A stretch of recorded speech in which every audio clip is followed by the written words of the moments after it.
तमाम अंबिया को 2 रकअत नमाज पढ़ाई, तमाम अंबिया की आप सल्लल्लाहु अलैहि वसल्लम इमामत की, इसलिए आप सल्लल्लाहु अलैहि वसल्लम को इमामुल अंबिया भी कहा जाता है, अंबिया के इमाम। और एक रिवायत में भी आता है कि उलमा इकराम कहते हैं ये जो नमाज का वाक़या आया है, बाज़ उलमा इकराम कहते हैं ये वाक़या मेराज के सफ़र से रिटर्न के वक्त भी हुआ, रिटर्न के वक्त हुआ है। बाज़ उलमा कहते हैं जब आप सफर के लिए जा रहे थे आसमानी दुनिया में उस वक्त नमाज पढ़ाए। बाज़ उलमा कराम कहते हैं सफर मुकम्मल करके आने के बाद आप सल्लल्लाहु अलैहि वसल्लम ने यहां पर नमाज पढ़ाई।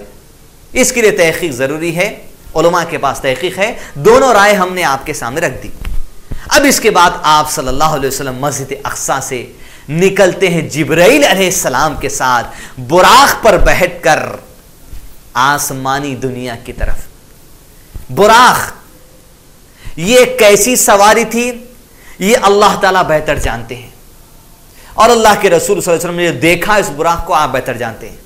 हमारे माशरे में अक्सर फूलों की दुकान पर या कहीं तस्वीरों की दुकान पर एक बताया जाता है घोड़ा है, घोड़े को पर लगे हुए हैं, ये बुराक कहकर उन बातों में ना आइए। बुराक की हकीकी कैफियत क्या थी वो अल्लाह सुब्हानहू व तआला बेहतर जानते हैं और मोहम्मद रसूलुल्लाह सल्लल्लाहु अलैहि वसल्लम जानते हैं जो आप उस बुराक पर सफर किए थे।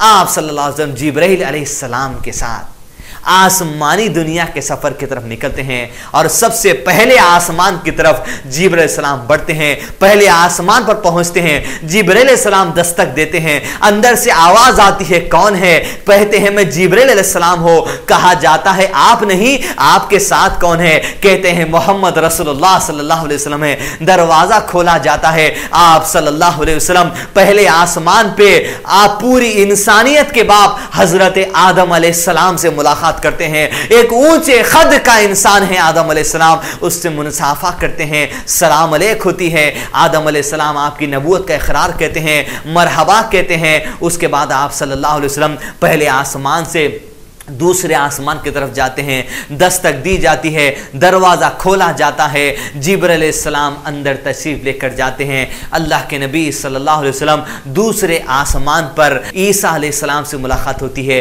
दोनों सलाम अलैक कहते हैं, मरहबा कहते हैं, आपकी नबूवत का इकरार करते हैं। उसके बाद आप सल्लल्लाहु अलैहि वसल्लम को तीसरे आसमान पर ले जाया जाता है।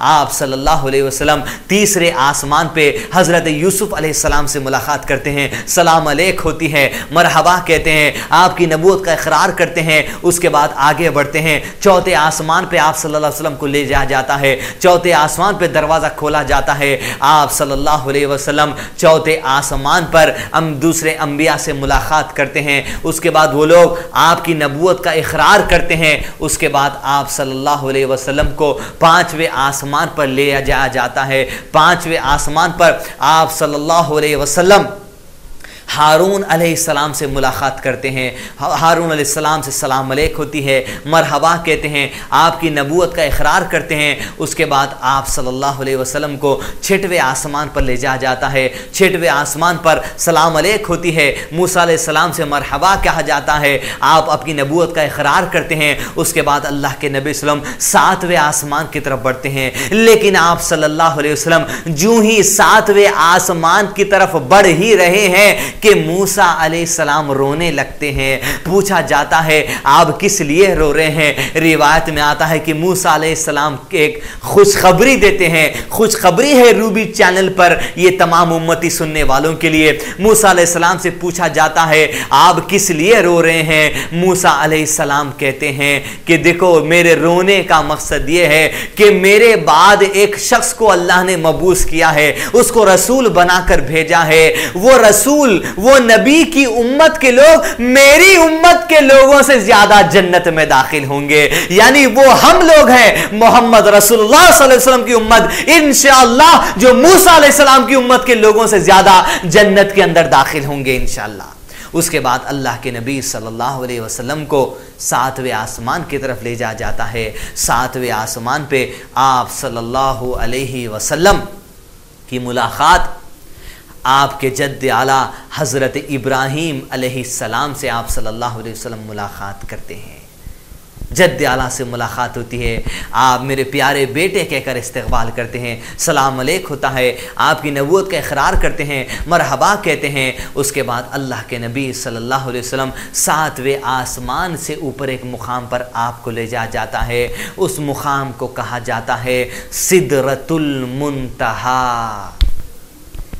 सिदरतुल मुंतहा, जिसके बारे में हदीस में आया है कि एक ऐसा झाड़ है जिसके पत्तों के बारे में अल्लाह के नबी सल्लल्लाहु अलैहि वसल्लम ने फरमाया कि हाथी के कानों के बराबर उस झाड़ के पत्ते हैं, और जो कुलिया होती है, जो घड़े के जैसा होता है, उस कुलिया की तरह उस झाड़ के मेवे हैं। वो एक लिमिट है, सिदरतुल मुंतहा एक झाड़ है, और वो झाड़ ये है कि उस झाड़ तक ही फरिश्तों के सरदार जिब्राइल अलैहिस्सलाम की लिमिट है। उस झाड़ के आगे जिब्राइल अलैहिस्सलाम के लिए एंट्री नहीं है।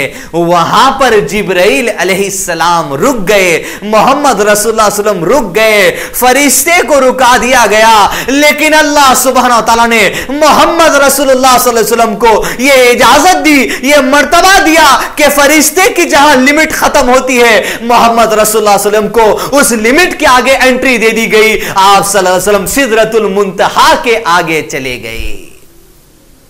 उसके बाद आप सल्लल्लाहु अलैहि वसल्लम के सामने बैतुल मामूर को बुलंद किया गया। यह बैतुल मामूर क्या है? रिवायत में आता है कि जैसा जमीन पर काबा है, उसी काबे के डायरेक्शन में, सीधा उसी एंगल में आसमान में भी एक काबा है, जिसका फरिश्ते तवाफ करते रहते हैं, करते रहते हैं, करते रहते हैं।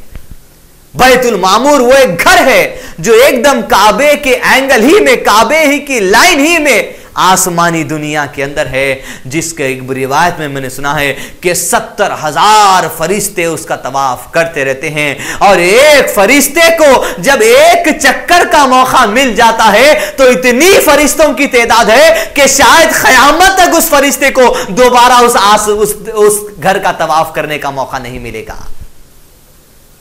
बैतुल मामूर को आप सल्लल्लाहु अलैहि वसल्लम के सामने बुलंद किया गया। उसके बाद आप सल्लल्लाहु अलैहि वसल्लम को वो मेराज के सफर का बुनियादी मकसद, आप सल्लल्लाहु अलैहि वसल्लम एक ऐसे बुलंद तरीन मुकाम पर पहुंच गए, एक ऐसे पाकीज़ा मुकाम पर पहुंच गए, एक ऐसे आला मुकाम पर पहुंच गए। जब आप सल्लल्लाहु अलैहि वसल्लम वहां पर पहुंचे, जो आप सल्लल्लाहु अलैहि वसल्लम को खलम चलने की चिरचिराहट की आवाज महसूस होने लगी, और अल्लाह के नबी मोहम्मद रसूलुल्लाह सल्लल्लाहु अलैहि वसल्लम अल्लाह सुब्हानहू व तआला के दरबार के करीब पहुंच गए। और अल्लाह सुब्हानहू व तआला के रिवायत में आता है इतना करीब पहुंच गए कि 2 कमान या उससे भी करीब आप सल्लल्लाहु अलैहि वसल्लम अल्लाह के पहुंच गए। अब वो कमान कितनी बड़ी थी, वो कमान का जो कुछ साइज था, वो अल्लाह ही बेहतर जानता है। आप सल्लल्लाहु अलैहि वसल्लम अल्लाह सुब्हानहू व तआला के करीब 2 कमान या उससे भी कम फासले के करीब आप सल्लल्लाहु अलैहि वसल्लम पहुंच गए। अल्लाहु अकबर, सुभान अल्लाहि व बिहम्दिही, सुभान अल्लाहिल अज़ीम। पाक है वो ज़ात जो ले गया अपने बंदे मोहम्मद रसूलुल्लाह सल्लल्लाहु अलैहि वसल्लम को उस मेराज के सफर के लिए अपने दरबार में। आप सल्लल्लाहु अलैहि वसल्लम उस बुलंद तरीन मुकाम पर, आला मुकाम पर खड़े हैं। आप सल्लल्लाहु अलैहि वसल्लम को इस मौके पर अल्लाह सुब्हानहू व तआला ने आप सल्लल्लाहु अलैहि वसल्लम से गुफ्तगू की, और आप सल्लल्लाहु अलैहि वसल्लम को 3 इनामात दिए गए, जिसमें सबसे पहला इनाम, अक्सर मेराज के सफर के वाक़यात में सिर्फ पहली ही बात का जिक्र किया जाता है, जिसमें सबसे पहला इनाम आप सल्लल्लाहु अलैहि वसल्लम को दिया गया, वो है 50 नमाजें आप सल्लल्लाहु अलैहि वसल्लम को अता की गई आपकी उम्मत के लिए, कि लोग 50 वक्त नमाज पढ़ेंगे एक दिन में 50 वक्त की नमाज। पहला तोहफा मिला। उसके बाद अल्लाह सल्लल्लाहु अलैहि वसल्लम ने दूसरी बात जो अल्लाह के नबी वसल्लम से कही, ये तोहफा इनायत किया।